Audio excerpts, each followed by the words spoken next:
Now chapter 3, current, electricity. So first of all, what is electric current? Electric current, the rate of flow of charge through any section of a conductor is electric current. इस for example, अगर उसको हम equation के form में लिखे तो electric current is equal to charge upon time, means charge flowing per unit section area in particular time, that is called electric current. And electric current symbol, that is I, charge delta q, and time taken to flow that charge is delta t. So from this formula we can write its unit, that electric current unit, it is SI unit of current, and that is 1 ampere. Charge, that is 1 coulomb, and delta t time, that is 1 second. So that is unit of current SI ampere, and electric current is a scalar quantity. Now see here, particular current has some direction, still that current is a scalar quantity, right? So direction of flow of current is from positive to negative direction, positive terminal to negative terminal direction. So that is direction of electric current we have taken.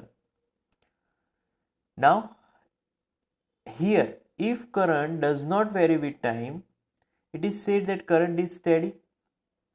Current वहाँ पर constant रहेगा, steady रहेगा, अगर वो time के according change नहीं कर रहा है तो. Now if current varies with time, the instantaneous value of current, that is I of t, is equal to dq of t upon dt. मतलब के चार्ज का जब कोई भी हम लोग डिफरेंशिएशन लेंगे तब हमें करंट मिलेगा. अब what are the conductor, semiconductors and electrolytes. तो जब कभी भी कोई भी मटेरियल में चार्ज होता है, right, so first of all metal के अंदर कौन से चार्जेस की वजह से वो कंडक्टर है, तो मेटल में फ्री इलेक्ट्रॉन्स होंगे. So due to free electrons metal can flow the current through out of it. Then semiconductor. So semiconductor के अंदर आयंस और होल्स होते हैं कि जिसकी वजह से इलेक्ट्रिक करंट फ्लो होता है. सो सेमीकंडक्टर में आयंस और होल्स होंगे. और इलेक्ट्रोलाइट्स में और गैसेस में पॉजिटिव एंड नेगेटिव आयंस होंगे. तो सेमीकंडक्टर में तो इलेक्ट्रॉन्स और होल्स होते हैं, इलेक्ट्रोलाइट्स में पॉजिटिव और नेगेटिव आयंस होंगे. Then electromotive force. First of all, what is electromotive force? तो ये एक काइंड का फोर्स है कि जो चार्जेस पे लगता है और जिसकी वजह से हमें करंट मिलता है. तो इलेक्ट्रोमोटिव फोर्स क्यों लगेगा? जब कभी भी हम लोग दो टर्मिनल के बीच पोटेंशियल डिफरेंस अप्लाई करेंगे, प्रोवाइड करेंगे सेल के माध्यम से, तब वहां पर इलेक्ट्रोमोटिव फोर्स क्रिएट होगा कि जिससे इलेक्ट्रॉन्स हैं वो मूव करेंगे. सो इलेक्ट्रोमोटिव फोर्स की पीछे पोटेंशियल डिफरेंस काम करता है, राइट. तो पोटेंशियल डिफरेंस कैसे मिलता है? पोटेंशियल डिफरेंस पॉजिटिव और नेगेटिव प्लेट्स के कारण, उनके डिफरेंस के कारण, पॉजिटिव और नेगेटिव डिफरेंस के कारण पोटेंशियल डिफरेंस मिलता है, जिससे फोर्स लगता है और जिससे चार्जेस मोशन में आते हैं, तो उससे वर्क भी होगा. तो इलेक्ट्रोमोटिव फोर्स और कुछ नहीं है, वो एक वर्क है, work on a unit charge in order to drive it once around the closed circuit containing the source. एक वर्क है जब कोई भी चार्ज एक पूरा ऑसिलेशंस कंप्लीट करे सर्किट में, तो हम उसको इलेक्ट्रोमोटिव फोर्स बोलेंगे. इलेक्ट्रोमोटिव फोर्स का यूनिट है वोल्ट, राइट. पोटेंशियल डिफरेंस अगर V है हमारे पास, लेंथ L है, तो उस सेल का इलेक्ट्रिक फील्ड होगा E is equal to V upon L, right. तो ये उसकी फॉर्मूला हो गई. अब जो इलेक्ट्रॉन्स है वो कितना फोर्स एक्सपीरियंस करेंगे, कितना फोर्स फील करेंगे। So force F is equal to minus E into E, तो माइनस ई पे इंटू इलेक्ट्रिक फील्ड मैग्नीट्यूड, दोनों का multiplication, it gives force on that electron. Now acceleration, so acceleration means F is equal to ma. So acceleration of each electron E is equal to F upon m, right? So F is nothing but minus E into E, तो वो एक force हो गया जो कि electric field की वजह से मिलेगा, minus E into E upon M. So velocity imposed on each electron Vd is equal to A2 bar, right? So A2 bar here Vd minus Ee upon m, because A value now we know minus Ee upon m into 2 bar, where relaxation time, average time between successive collision for free electron and positive ions। तो यहाँ पर जो ये formula है वो एक electron की velocity है, राइट? तो इलेक्ट्रॉन की वेलोसिटी इस फॉर्मूला से, और रिलैक्सेशन टाइम क्या है, तो के दो कॉलिजन, क्योंकि इलेक्ट्रॉन हमेशा कंडक्टर अंदर कोलाइड करते रहेंगे, वो वॉल के बीच और दूसरे इलेक्ट्रॉन्स के बीच, तो दो कॉलिजन के बीच जो भी टाइम बचेगा वो इलेक्ट्रॉन का रिलैक्सेशन टाइम होगा। Now drift velocity, so drift velocity को समझने के लिए यहाँ पर एक सर्किट डायग्राम ड्रॉ किए। तो सर्किट डायग्राम में हमारे पास एक रॉड है, राइट? उसमें डेल्टा एल हमने लेंथ लिया, बहुत ही छोटी लेंथ है, एकदम छोटा एक सेक्शन लिया हमने, उसको बैटरी के साथ कनेक्ट कर दिया जो कि V वोल्ट की बैटरी है।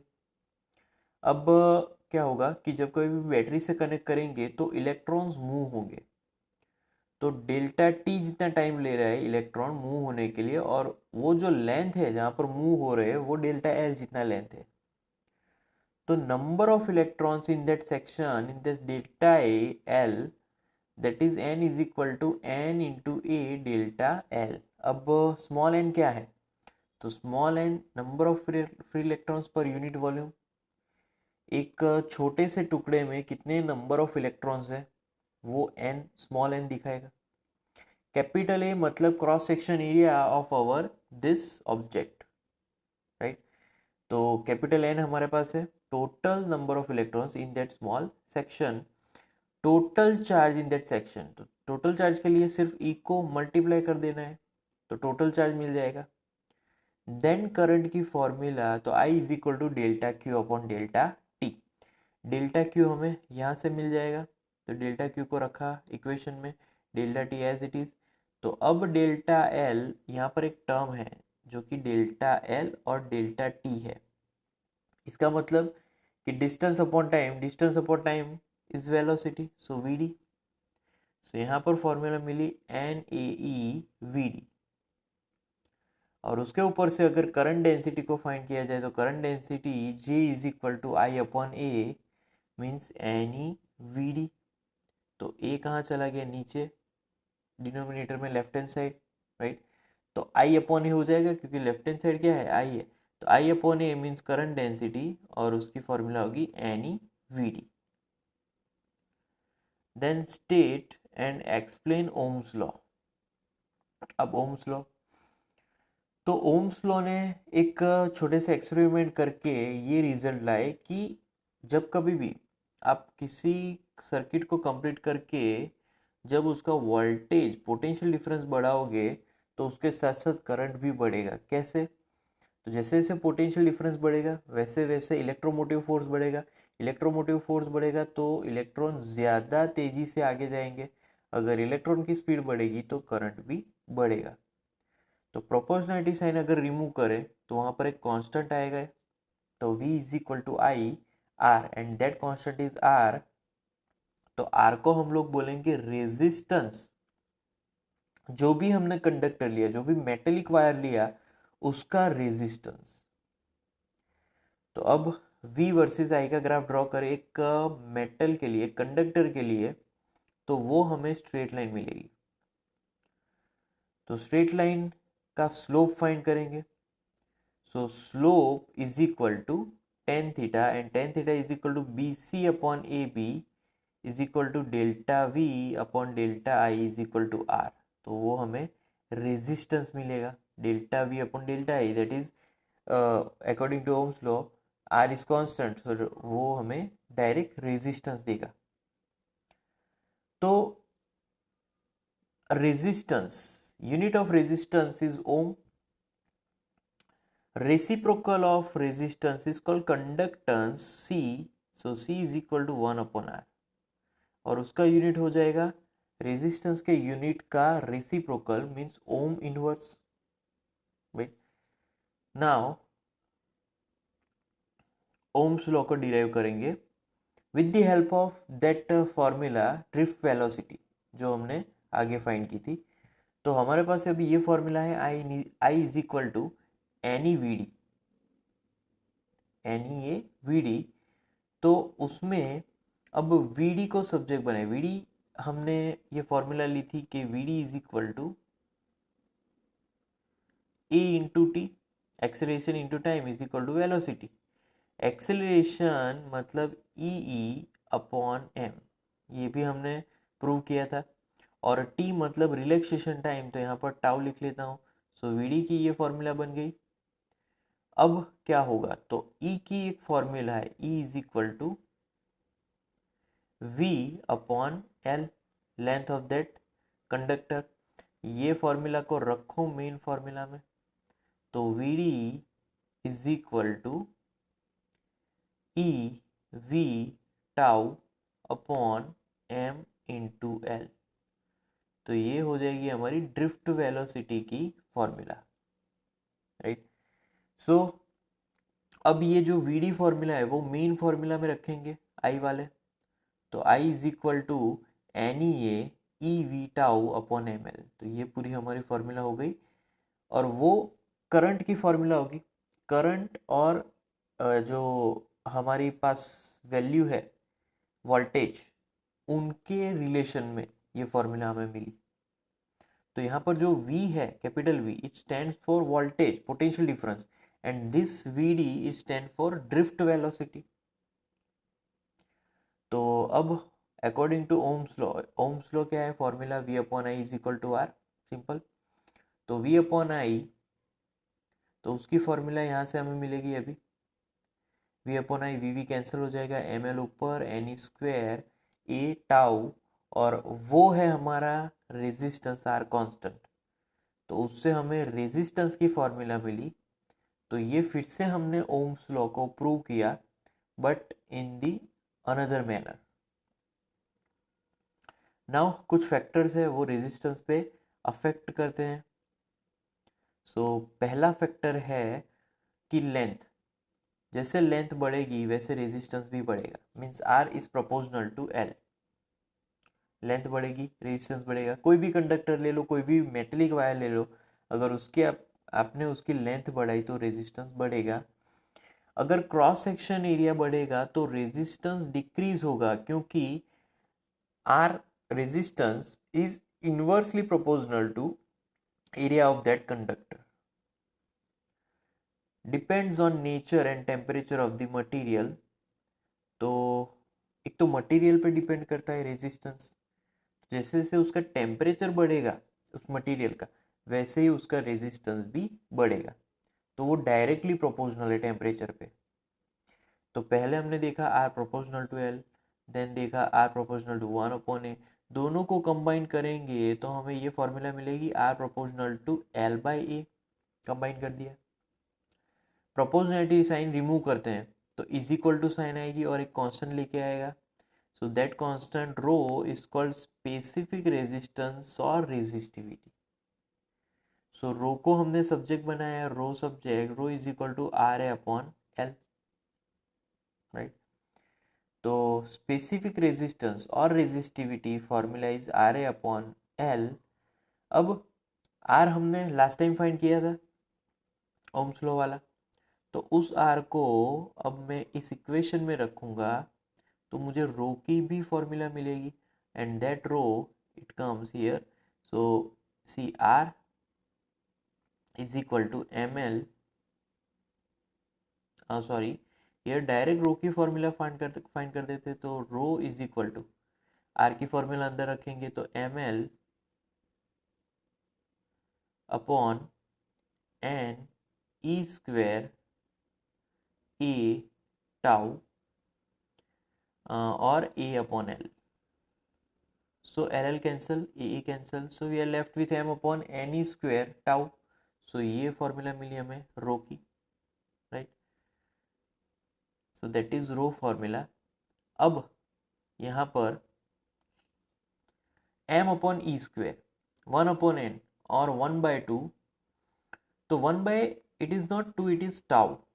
It is printing mistake. So it depends on nature of material and temperature. So note when temperature increases tau decreases, क्योंकि जो भी इलेक्ट्रॉन्स है उसकी स्पीड बढ़ जाएगी, स्पीड बढ़ जाएगी तो कॉलिजन बढ़ जाएगा, कॉलिजन बढ़ जाएगा तो रिलैक्सेशन टाइम डिक्रीज हो जाएगा, तो इसीलिए टाउ डिक्रीज होता है. अब unit of rho, it comes from that formula rho is equal to R A upon L. So is equal to ohm into metre square upon metre. So that cancelled out. So ohm into meter. So unit of rho is ohm into meter. And now rho is resistivity. So reciprocal of resistivity is called conductivity. So sigma is equal to 1 upon rho. Sigma is called conductivity. So that is not 9, it is rho. So now R is equal to rho L by A. If L is 1 meter, area is 1. If we take 1 meter length, unit length and unit areas cross section, so that means R is equal to rho. तो resistivity पूरी resistance जितनी ही होगी तब. Now इस formula में temperature dependence अब हमें explain करना है. तो जैसे कि टेम्परेचर कोई कंडक्टर का इंक्रीज हुआ तो उसकी स्पीड भी इंक्रीज होगी. स्पीड अगर इंक्रीज होगी तो रिलैक्सेशन टाइम टाउ डिक्रीज होगा. So resistivity increases with increase in temperature. अगर रेजिस्टिविटी इंक्रीज हुई तो टेम्परेचर इंक्रीज हुआ होगा. So temperature coefficient of resistance, so rho O resistivity of 0 degree Celsius. मान लो कि 0 डिग्री सेल्सियस पे रेजिस्टिविटी है और वो है rho. Increase in temperature that is delta T. Alpha temperature coefficient, तो फॉर्मूला अब होगी rho is equal to rho O 1 plus alpha delta T. Alpha that is temperature coefficient, तो उसको सब्जेक्ट बनाएंगे तो ये फॉर्मूला मिल जाएगी. तो ये रेजिस्टिविटी के फॉर्म में हमने फॉर्मूला को डिराइव किया. रेजिस्टेंस के फॉर्म में भी हम लोग डिराइव कर सकते हैं सेम चीज. तो जब कभी भी अल्फा पॉजिटिव होगा तो वो मेटल्स के लिए होगा, क्योंकि जब कोई भी मेटल्स का टेम्परेचर आप इंक्रीज करोगे तो उसकी रेजिस्टिविटी इंक्रीज होती है. तो टेम्परेचर इंक्रीज करने से जो भी इंक्रीज होगा रेजिस्टिविटी, तो अल्फा पॉजिटिव होगा.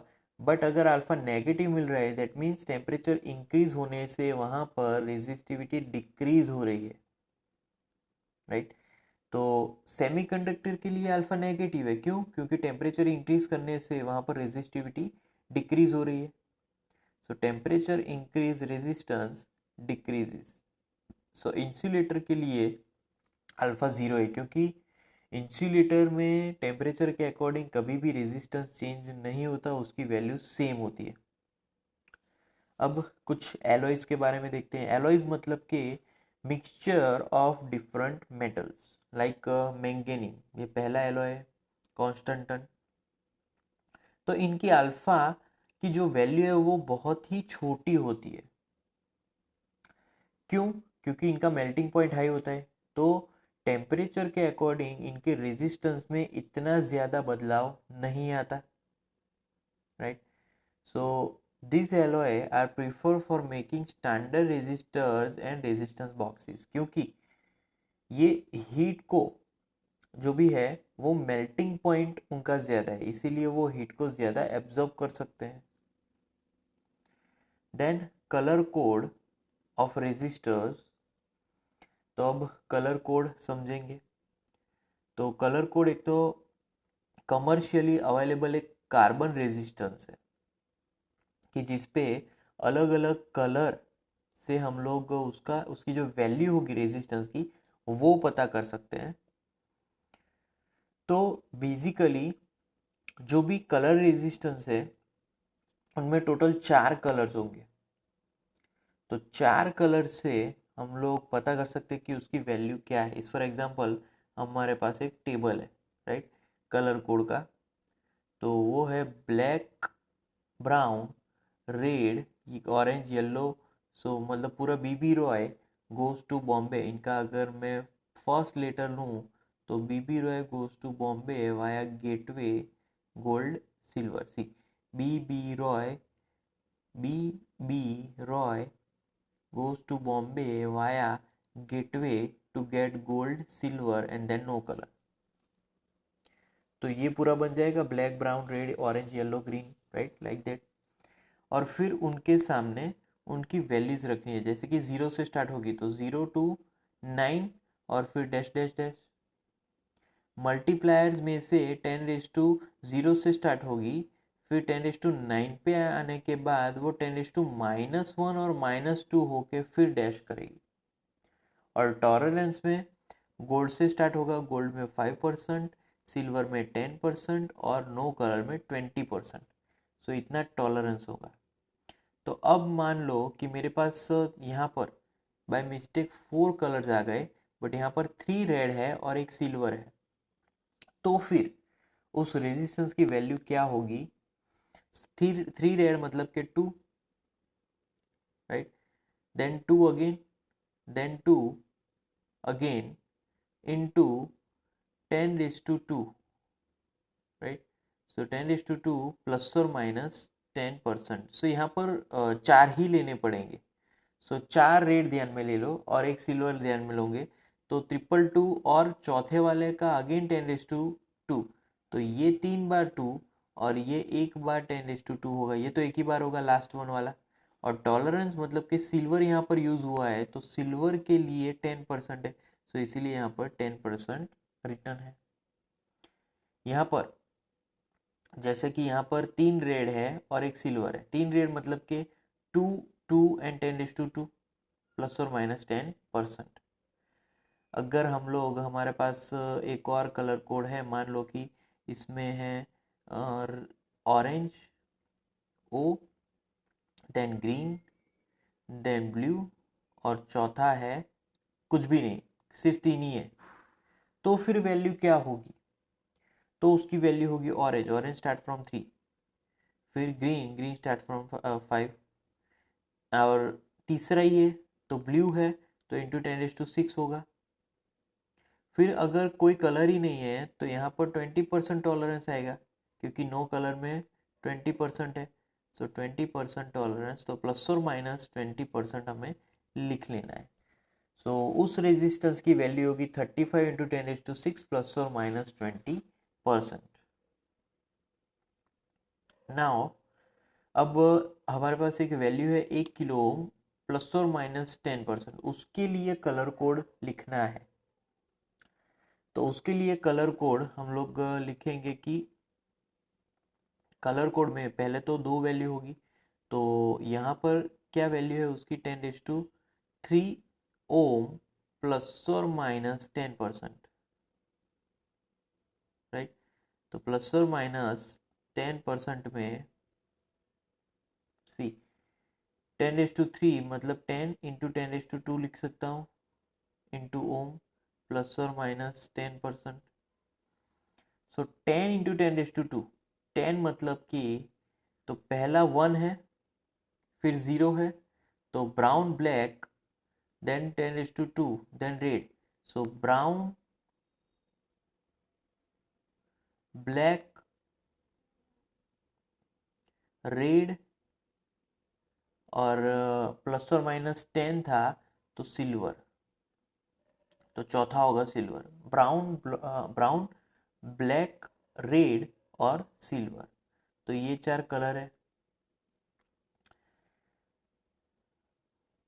Now failures of Ohm's law, कि ओम्स लॉ के कौन से लिमिटेशंस है, फेलियर्स है।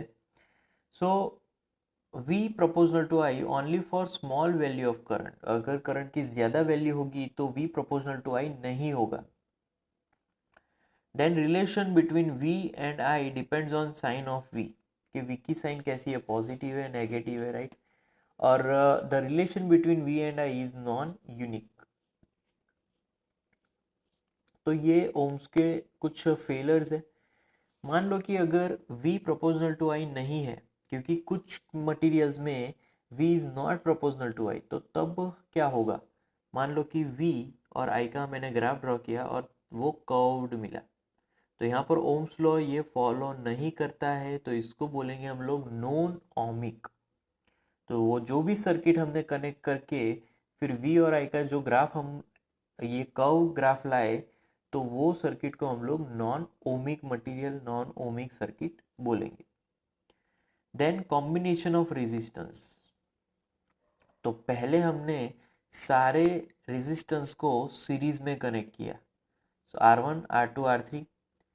तो R1 R2 R3 के अकॉर्डिंग हमें वोल्टेजेस मिलेंगे V1 V2 और V3, और बैटरी को यहाँ पर कनेक्ट किया। सो potential difference across R1 that is V1 is equal to IR1, तो वहाँ पर R1 की जगह पे पोटेंशियल डिफरेंस मिलेगा, फिर R2 की जगह पे V2 is equal to IR2, और potential difference of R3 is equal to V3 is equal to IR3।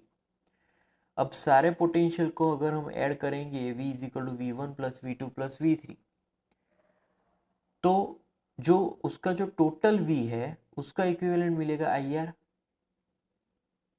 Right hand side तो है I common R1 plus R2 plus R3, right. तो ये I gets cancelled out, so we are left with R is equal to R1 plus R2 plus R3, तो ये हमें मिला R effective. तो सबका इक्विवेलेंट उसको हम लोग बोलेंगे R इफेक्टिव, राइट। तो जब कभी भी किसी भी सर्किट में अगर सीरीज कॉम्बिनेशन हो तो हमें डायरेक्ट उसका सम कर देना है, R1 plus R2 plus R3, तो हमें डायरेक्टली वो इक्विवेलेंट मिल जाएगा। तो जब कभी भी सीरीज कनेक्शन है, so equivalent value is always greater than the highest individual resistance. मतलब कि मान लो कि मेरे पास तीन वैल्यू है रेजिस्टेंस की, तो इन तीनों को सीरीज कॉम्बिनेशन में लेंगे तो उसका आंसर ऑलवेज 3 से ज़्यादा होगा, जो भी मैक्सिमम वैल्यू है उससे भी वो आंसर ज़्यादा मिलेगा, तो यहाँ पर होगा 6। अब मान लो कि हमारे पास अगर n जितने आइडेंटिकल रेजिस्टर्स हमने R, मतलब कि सबकी वैल्यू कैपिटल R है, और number of resistors are n, तो तब इफेक्टिव वैल्यू कितनी होगी। तो हमें डायरेक्ट ही मल्टीप्लिकेशन कर देना है। अगर आपने 5 रेजिस्टेंस जोड़े 5 ओम के, तो उनका इक्विवेलेंट कितना होगा, 5 plus 5 plus 5 plus 5 plus 5, right. तो वो आंसर होगा 25। तो डायरेक्ट हम लोग मल्टीप्लाई कर सकते हैं 5 इंटू 5 25। देन पैरेलल कॉम्बिनेशन, तो पैरेलल कॉम्बिनेशन में हर एक रेजिस्टेंस को अलग अलग वे मिलेगा, राइट, R1 R2 और R3। तो तीनों में से अलग अलग करंट फ्लो होगा, तीनों में अलग अलग I1 I2 और I3 फ्लो होंगे। तो यहाँ पर करंट अलग होंगे, बट एक चीज कांस्टेंट है और वो है voltage. So I1 is equal to V upon R1, I2 is equal to V upon R2 और I3 is equal to V upon I3। अब जो भी करंट है उन तीनों में से फ्लो होगा, तो तीनों का अगर सम करें, क्योंकि करंट तो आगे जाके तीनों का समेशन होगा, तो I is equal to I1 plus I2 plus I3, तो सब में करंट की अगर वैल्यू रखें, I1 is equal to V upon R1, I2 is equal to V upon R2 और I3 is equal to V upon R3, तीनों में से वोल्टेज कॉमन, सो ये बाहर आ गया। और लेफ्ट हैंड साइड जो फॉर्मूला होगी वो होगी V upon R effective is equal to V upon V common है तो 1/R1 plus 1/R2 plus 1/R3, तो V gets cancel out. So ये हमें फॉर्मूला मिली वी आर इफेक्टिव की। So 1/RE is equal to 1/R1 plus 1/R2 plus 1/R3। तो parallel में जब रेजिस्टेंस कनेक्टेड है तो वहां पर हमें क्या करना है कि इफेक्टिव रेजिस्टेंस फाइंड करने के लिए सारे इंडिविजुअल रेजिस्टेंस के रेसिप्रोकल को सम अप करना है। सो sum of reciprocal of all individual resistors gives us effective resistance of parallel connection। so यहाँ पर एक और कंक्लूजन यहाँ पर ऐड कर सकते हैं कि इक्विवेलेंट रेजिस्टेंस जो भी मिलेगा पैरेलल कॉम्बिनेशन में it is always less than the least individual resistance. मान लो कि मेरे पास है 2 ओम 3 ओम और 4 ओम, तो यहाँ पर जो भी इक्विवेलेंट मिलेगा वो 2 ओम से भी कम होगा। सो अगर मेरे पास n जितने आइडेंटिकल रेजिस्टेंस है सबकी वैल्यू कैपिटल आर है और सबको मैं पैरेलल कनेक्ट करूंगा तो 1/RP is equal to N upon R. तो RP is equal to R upon N, तो जो भी R की वैल्यू होगी उसके अपॉन जो भी नंबर ऑफ रेजिस्टेंस आप यूज करोगे वो वैल्यू होगी। So it gives parallel equivalent resistance value. Now what is the difference between terminal potential difference and EMF of a cell? तो टर्मिनल, क्योंकि EMF is one kind of potential difference, that's why we are getting current from the circuit। तो terminal PD और EMF में क्या फर्क है? तो पहले तो EMF देखते हैं। EMF एक वर्क डन है एक यूनिट चार्ज का, उसको हम लोग जब कभी भी क्लोज सर्किट में पूरा ऑसिलेट करवाएंगे, राइट, तो वो जो चार्ज है वो ऑसिलेट क्यों होगा? क्योंकि फोर्स की वजह से। तो उस फोर्स की वजह से जब वो चार्ज एक वर्क कंप्लीट करेगा यूनिट चार्ज के अकॉर्डिंग और एक ऑसिलेशन कंप्लीट होगा उससे, वो है हमारा इलेक्ट्रोमोटिव फोर्स। तो उस चार्ज को मूव होने के लिए जो भी फोर्स चाहिए, जो भी फोर्स रिक्वायर्ड है, that is electromotive force. Now terminal potential difference, तो work done on a unit charge in driving it from positive to negative terminal of the cell. तो यहाँ से एक चीज चेंज हो गई, positive to negative terminal of a cell through the external load, और यहाँ पर एक पूरी ऑसिलेशन कंप्लीट करनी है तो वो ईएमएफ है, और यहाँ पर पॉजिटिव टू नेगेटिव टर्मिनल में वो कंप्लीट होना है, तो ये पोटेंशियल डिफरेंस है। Then what is internal resistance? so resistance offered by internal devices like electrodes, like material of that device, right? So it is offered by electrolyte electrodes, and we can also add that materials of the device, that is called internal resistance of that device। so internal resistance depends on first distance between electrode, कि आपने दो positive और negative electrode के बीच कितना distance रखा, electrolytes और electrodes का nature, मतलब कि कौन से मटेरियल का लिया, कॉपर लिया, स्टील लिया, area of electrodes immerse in electrolyte, क्योंकि एरिया पे भी इंटर रेजिस्टेंस डिपेंड करेगा, और लास्ट में temperature. So expression for internal resistance of a cell, तो इंटरनल रेजिस्टेंस, तो यहाँ पर मैं करंट की यहाँ पर फॉर्मूला लिखूंगा। करंट की फॉर्मूला क्या है? According to Ohm's law V is equal to I R, but यहाँ पे V मतलब E है, जो कि बैटरी की EMF है, बैटरी की potential difference, left hand side current है, और ये जो हमारा R है ना, तो यहाँ पर ये R एक्सटर्नली कनेक्टेड है, और यहाँ पर जो इंटरनल रेजिस्टेंस मिला वो दोनों एक दूसरे से सीरीज कनेक्टेड होंगे, क्योंकि ये जो स्मॉल r है वो इंटरनल रेजिस्टेंस है अपनी बैटरी का, तो वो सीरीज कनेक्शन होगा, तो स्मॉल r प्लस capital R। So here terminal voltage V is equal to E minus I R. अब I की जगह पे I की फॉर्मूला इस फॉर्मूला में रखेंगे, तो अब तब हमें फॉर्मूला मिलेगी E common, then bracket 1 minus R upon R plus R. Then R को सब्जेक्ट बनाएंगे किसी तरीके से, तो यहाँ पर देखो लेफ्ट हैंड साइड क्या मिला, V is equal to E 1 minus R upon R plus R. तो v upon E is equal to 1 minus R upon R plus R. अब 1 को भी लेफ्ट हैंड साइड ले जाएं, तो v upon E minus 1 is equal to R upon R plus R. अब यहाँ पर आर को हमें सब्जेक्ट बनाना है, तो आर को सब्जेक्ट बनाने के लिए इसका रेसिप्रोकल करें, राइट। तो रेसिप्रोकल में फिर आर सब्जेक्ट बनाएंगे, तो here so reciprocal of R, right. So कहाँ पर, यहाँ पर v upon E minus 1 is equal to, now 1 upon R cancelled out, so 1 plus R upon R. अब इसको ही सब्जेक्ट बनाना है, राइट। तो यहाँ पर इसको सब्जेक्ट बनाने के लिए क्रॉस मल्टीप्लिकेशन कर सकते हैं, तो 1 plus R upon R is equal to 1 upon V upon E minus 1, और फिर यहाँ से आर को सब्जेक्ट बनाएंगे क्योंकि ये 1 जाएगा राइट हैंड साइड, और फिर आर को सब्जेक्ट बनाएंगे तो ये इक्वेशन हमें ओवरऑल लास्ट मिल जाएगी, R is equal to R into E upon V minus 1। So that is the formula to find internal resistance of the device. Then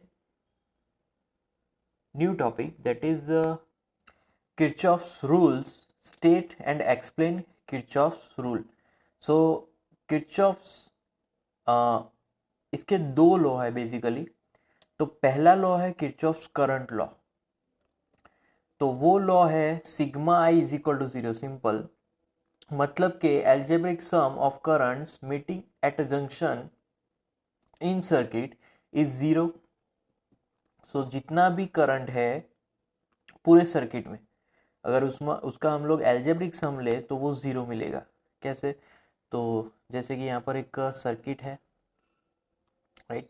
तो इस सर्किट में करंट यहाँ से स्टार्ट होता है I1, फिर यहाँ पर उसके दो पार्टीशन हुए I3 और I2, आगे गए, फिर यहाँ पर एक I4 करंट आगे गया तो यहाँ पर I5 करंट मिलेगा, और फिर यहाँ पर जैसे कि यहाँ पर I4 था तो यहाँ पर भी I2 के दो कॉम्बिनेशंस मिलेंगे, एक I2 ऊपर जाएगा और I6 यहाँ पर मिला, और फिर दोनों वापस मिलके यहाँ पर वापस I1 बना देंगे। तो I1 minus I2 minus I3 is equal to 0। मान लो कि ए जंक्शन है, तो ए जंक्शन पे करंट क्या मिलेगा, तो ए जंक्शन पे एक तो I1 उसकी तरफ जा रहा है उस जंक्शन के तरफ, तो वो पॉजिटिव लेना है।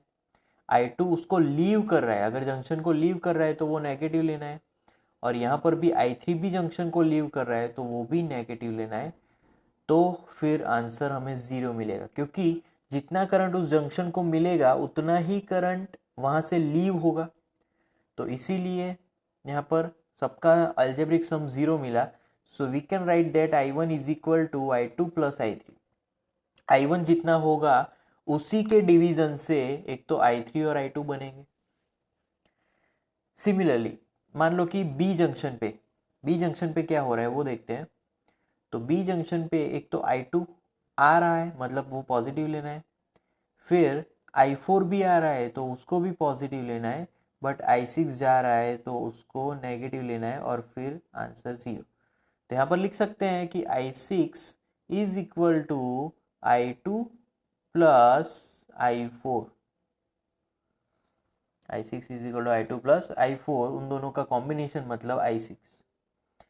तो यहाँ पर ये लॉ एक्चुअली क्या कहना चाहता है कि यहाँ पर कंजर्वेशन ऑफ चार्ज फॉलो होगा, कि जितने चार्ज अंदर जंक्शन पे आ रहे हैं उतने ही चार्ज वहाँ पर एग्जिट होंगे।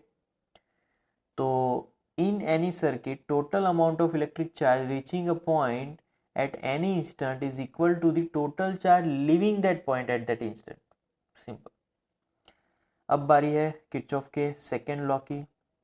राइट, सेकेंड लॉ में पहले हमने करंट को एल्जेब्रिक सम में जीरो लिया, अब वोल्टेज भी जीरो होगा. कोई एक अगर हमारे पास क्लोज लूप है तो उसका एल्जेब्रिक सम, वोल्टेज का एल्जेब्रिक सम जीरो मिलेगा. तो जैसे कि यहाँ पर एक मेरे पास सर्किट है, रेजिस्टेंस है और करंट हमने डिस्ट्रीब्यूट कर दिया है.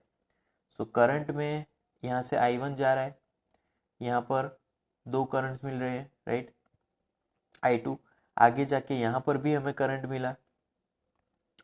तो कैसे फाइंड करें वोल्टेज, कैसे यहाँ पर फाइंड करेंगे? तो किरचॉफ सेकेंड लॉ के अकॉर्डिंग हमें एक लूप लेनी है, एक क्लोज लूप. तो इस फॉर एग्जाम्पल ABCDA लिया, तो ABCDA को ध्यान में लेना है, A to B to C to D to A, ये क्लोज लूप हो गई. तो उस पे किरचॉफ सेकेंड लॉ अगर अप्लाई करें तो स्टार्ट होगा A से. तो यहाँ पर VA, जो भी पॉइंट से आप स्टार्ट करो उसका पोटेंशियल लेना जरूरी है. फिर E, तो E1 में A to B जाते टाइम जो भी बैटरी का टर्मिनल लास्ट मिले वो साइन हमें लेनी है, और यहाँ पर पॉजिटिव लास्ट मिल रहा है तो पॉजिटिव साइन लेनी है, तो positive E1.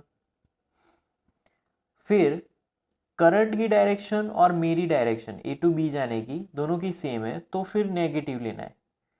Negative voltage across this resistance that is I1 R1. फिर जाना है B to C. अब B to C में करंट है I2, तो फिर से मुझे नेगेटिव लेना है क्योंकि मेरी और करंट की डायरेक्शन, दोनों की डायरेक्शन मैच हो रही है, सेम डायरेक्शन है, तो नेगेटिव. तो voltage across R2 is I2 R2. फिर आगे बढ़ना है, यहाँ पर एक बैटरी मिली, फिर से मैं जा रहा हूँ तो बैटरी का कौन सा लास्ट टर्मिनल है, तो वो है नेगेटिव, तो लिखना है नेगेटिव E2. फिर आगे गया, अब मिला R3, तो R3 में से तो I2 करंट फ्लो हो रहा है और डायरेक्शन भी सेम है, तो माइनस I2 R3, राइट. और फिर यहाँ पर R4 है, तो माइनस I2 R4, राइट, वो हमें वोल्टेज मिल रहा है यहाँ पर. और फिर लास्ट में D to A पर वापस पहुँच गए, तो A पर जहाँ पर पहुँचो वहाँ पर भी आपको पोटेंशियल पॉइंट, पोटेंशियल वोल्टेज लिखना है, जिस पर पहुँचो वहाँ पर भी. तो A पर वापस आ गए तो VA लिखना है इज इक्वल टू करके VA, तो VA गेट्स कैंसल आउट. सो हमें जो इक्वेशन मिली वो इज इक्वल टू जीरो मिला, तो total algebraic sum of voltage become zero here. वैसे ही एक और सर्किट भी ले सकते हैं, इन लोगों ने लिया DCFED.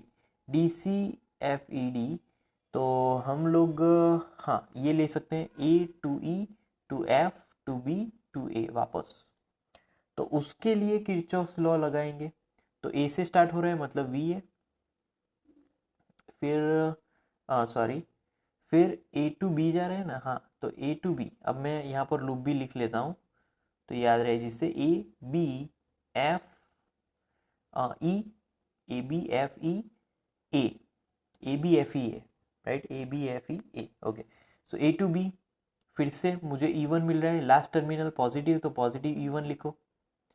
मेरी और करंट की डायरेक्शन सेम है, नेगेटिव लिखो. और R1 का potential I1 R1, okay. Then B2F में R2 मिल रहा है और जो करंट फ्लो हो रहा है वो I2 है, दोनों की डायरेक्शन भी सेम है, तो लिखो I2 R2. अब बारी है F2E की.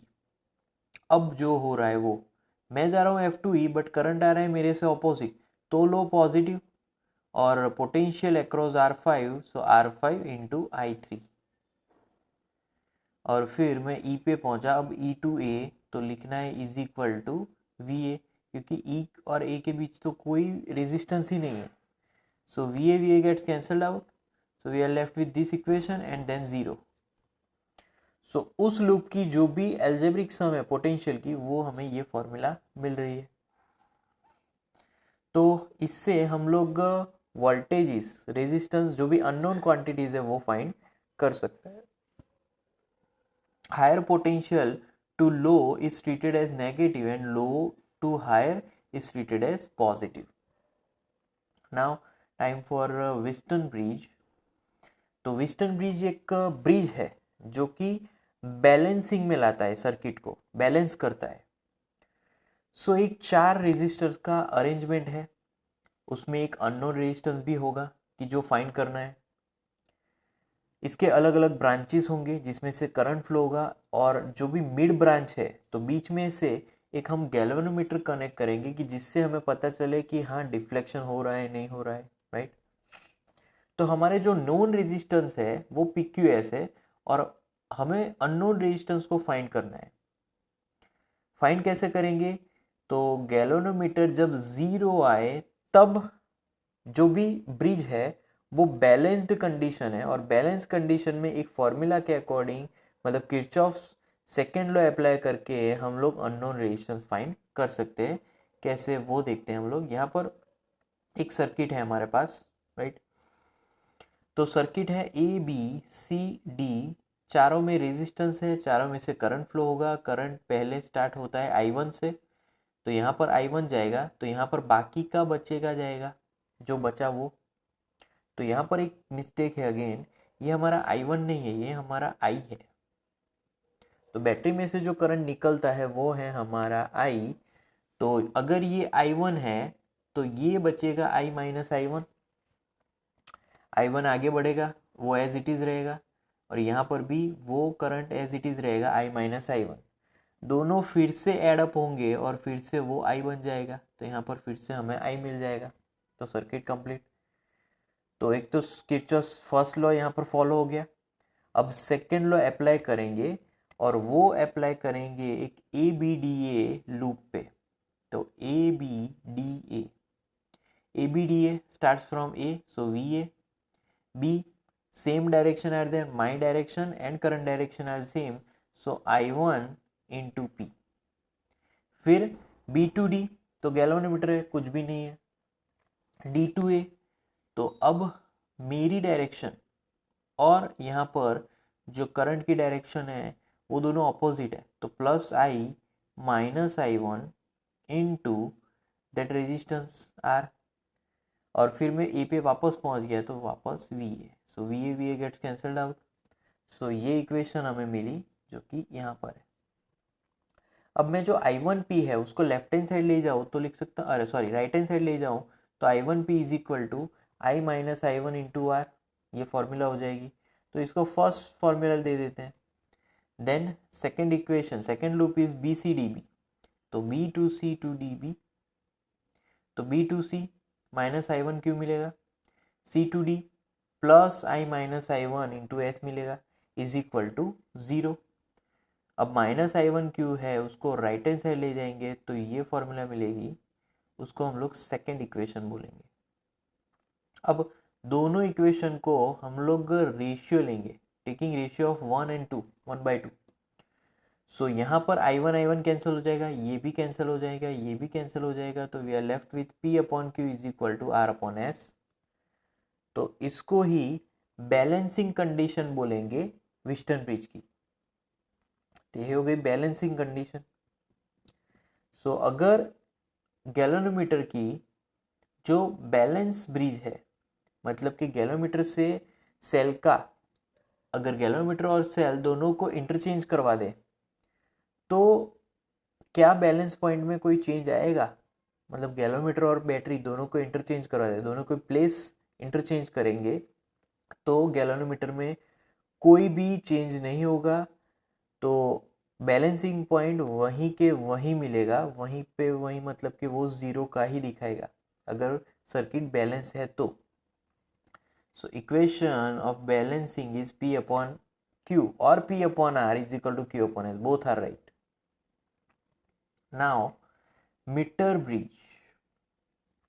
सो मीटर ब्रिज से हम लोग रेजिस्टेंस अगेन फाइंड करेंगे, सेम प्रिंसिपल.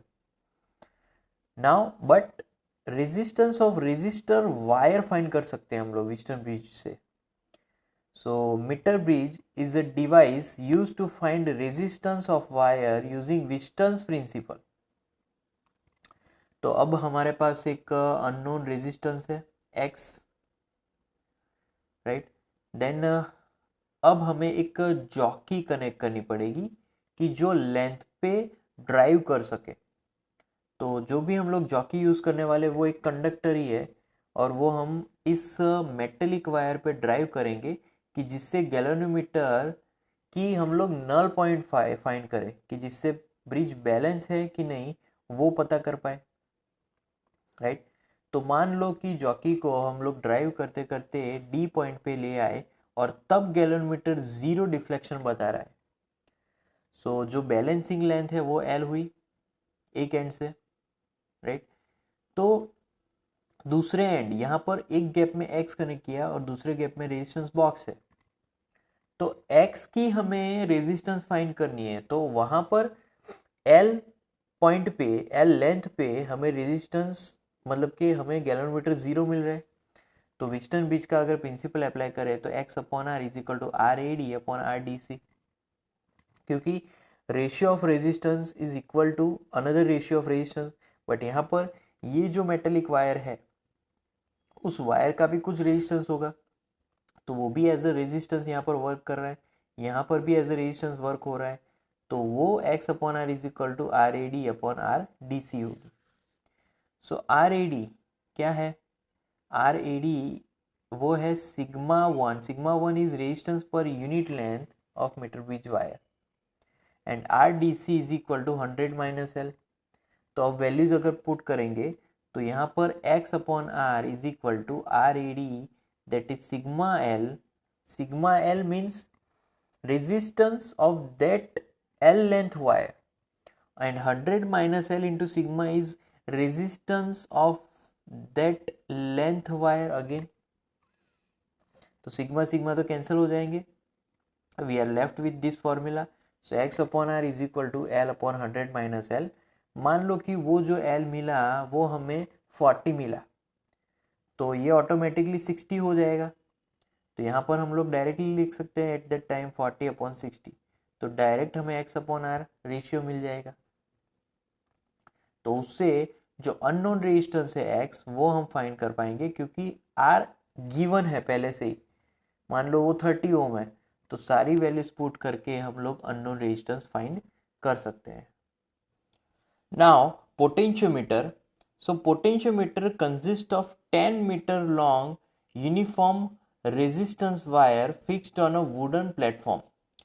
तो जो हमने मीटर ब्रिज लिया था वो 100 सेंटीमीटर था. ये है 10 मीटर लॉन्ग मतलब कि ये हो गया 10 इंटू 100,000 सेंटीमीटर.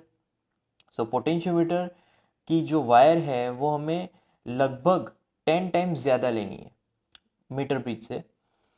सो मान लो कि एक कांस्टेंट करंट है पास हो रहा है पोटेंशियोमीटर वायर से. जो पोटेंशियल डिफरेंस है उन दोनों वायर के बीच वो दो पॉइंट में डायरेक्टली वो करंट के प्रोपोर्शन में होगा. तो पोटेंशियल डिफरेंस अगर दो वायर के बीच अगर बढ़ेगा तो करंट भी बढ़ेगा.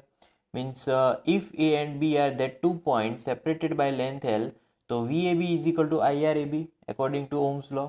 ये फॉर्मूला मालूम है, right. So V A B is equal to I R R into L. अब आर आर क्या है? तो वो है resistance per unit length of a potentiometer wire. तो resistance per unit length of potentiometer wire is RR, so that is IRR into L. तो वो हमें पूरा वोल्टेज मिलेगा. दैट मीन्स कि वोल्टेज वो लेंथ पे डिपेंड है. अगर लेंथ उसकी जो इंक्रीज होगी तो पोटेंशियल भी इंक्रीज होगा क्योंकि लेंथ इंक्रीज होने से रेजिस्टेंस इंक्रीज होता है और रेजिस्टेंस इंक्रीज होने से पोटेंशियल डिफरेंस भी इंक्रीज होगा.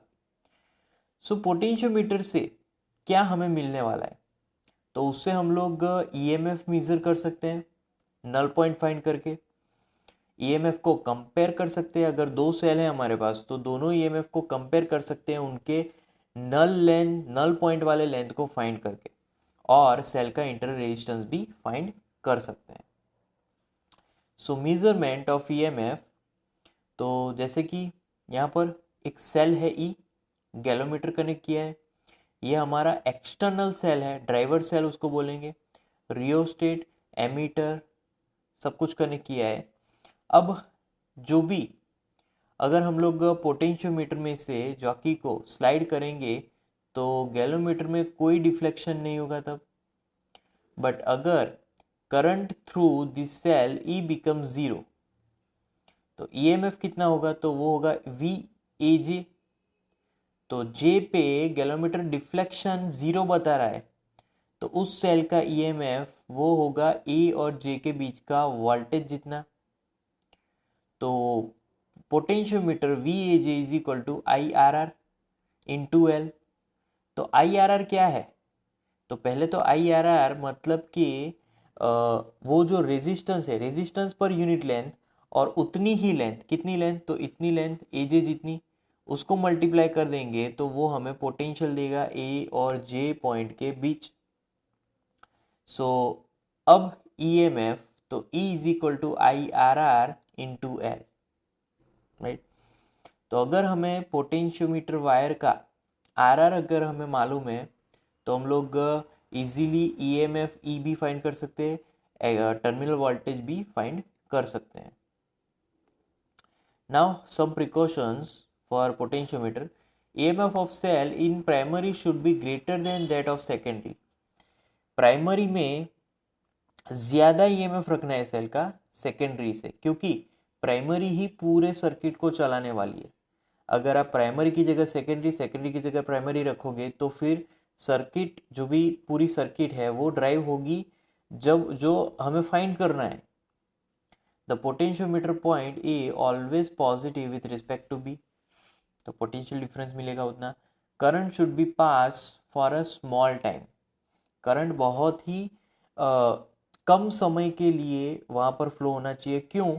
क्योंकि अगर करंट ज़्यादा फ्लो होता रहेगा तो वो डिफ्लेक्ट करना स्टार्ट करेंगे, क्योंकि करंट की वजह से वहां पर माइनर मैग्नेटिक फील्ड भी प्रोड्यूस होगा, तो उसकी वजह से वहां पर वैल्यूज चेंज होने लगेगी। तो हमें ये एक्सपेरिमेंट जो भी है वो जल्दी जल्दी से कंप्लीट करना है। अब पोटेंशियोमीटर का एडवांटेज है, तो पोटेंशियोमीटर के क्या एडवांटेज है वोल्ट मीटर से भी ऊपर।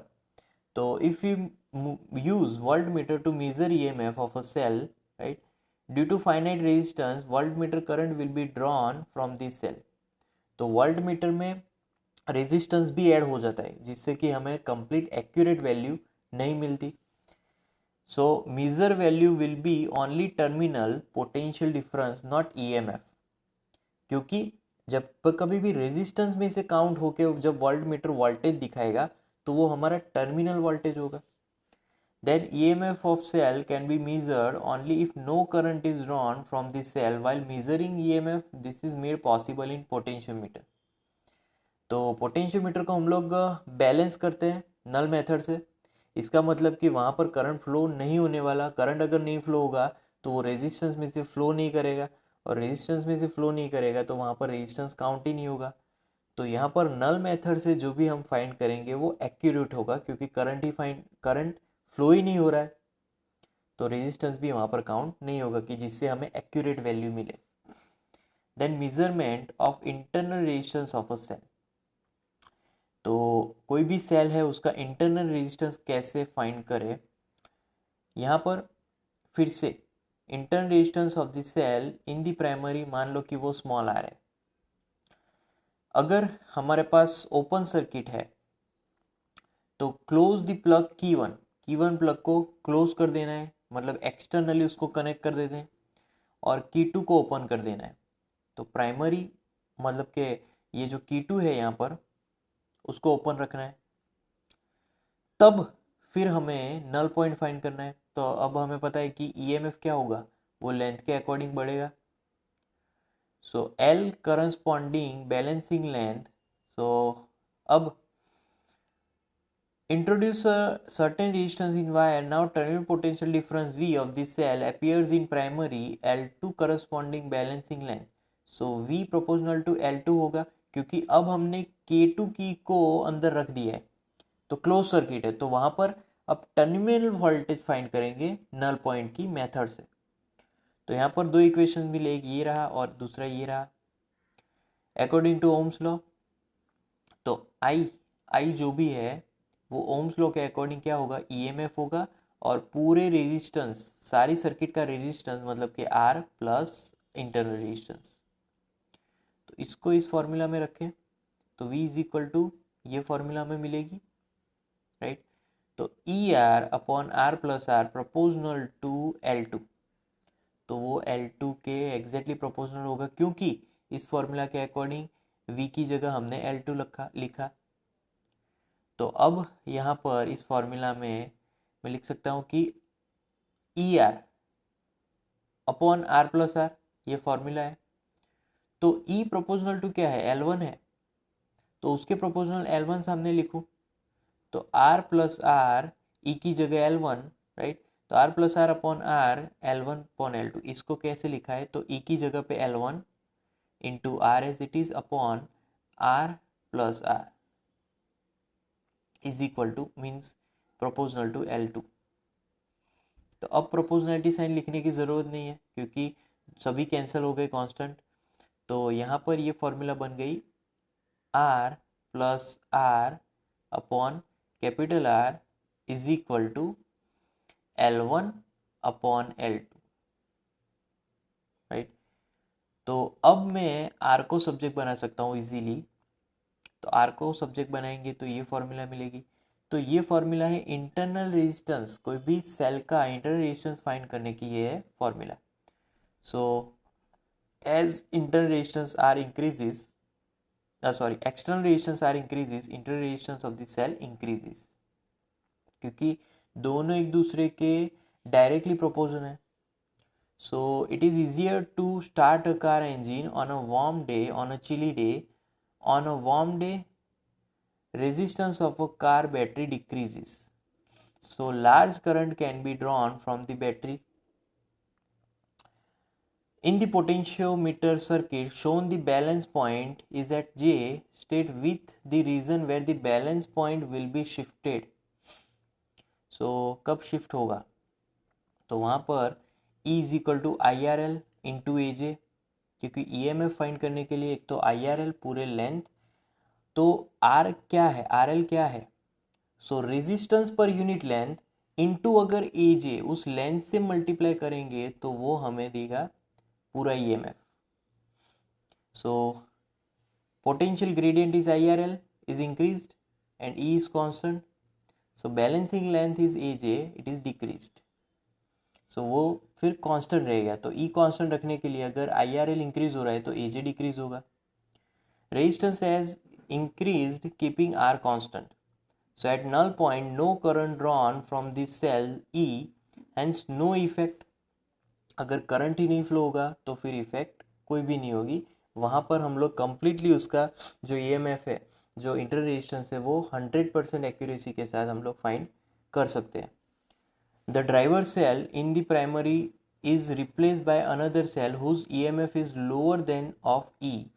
Balance point not found on the potentiometer wire, क्योंकि जो ज़्यादा EMF वाली बैटरी है वो हमने जो फाइंड करना है वहाँ पर रखी है, तो फिर हमें नल पॉइंट वहाँ पर बराबर से नहीं मिलेगा। तो potential difference across the potentiometer wire is less than the EMF of the cell. The variation V with L, सो यहाँ पर वेरिएशंस X और Y अलग अलग सेल्स के लिए अलग अलग वेरिएशंस होंगे, बट अगर दोनों वेरिएशंस को देखा जाए तो दोनों स्ट्रेट लाइन मिल रहे हैं। सो Y potential gradient V upon L is low, क्योंकि इसका स्लोप लो मिल रहा है हमें, X का स्लोप भी हाई मिल रहा है। सो इसीलिए Y का जो पोटेंशियल ग्रेडियंट है वो लो है और X का हाई है। Electric power, so electrical energy consumed by an instrument in 1 second, that is called electric power. Power formula is work upon time.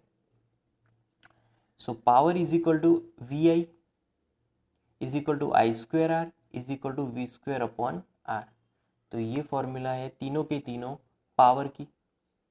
So electrical energy work done by electric current in given time. So electrical energy is nothing but work done by electric current in given time. तो ये सारी उसकी formula है energies की। So W is equal to I square R T is equal to I V T is equal to V square upon R T. ये सारे अलग अलग उसके रिलेशंस हैं, तीनों रिलेशंस हैं ये, और तीनों रिलेशंस में ये फॉर्मूला डिराइव्ड है। अब यूनिट की बात करें पावर की, तो unit of power is watt, then current unit is ampere and volt unit is volt.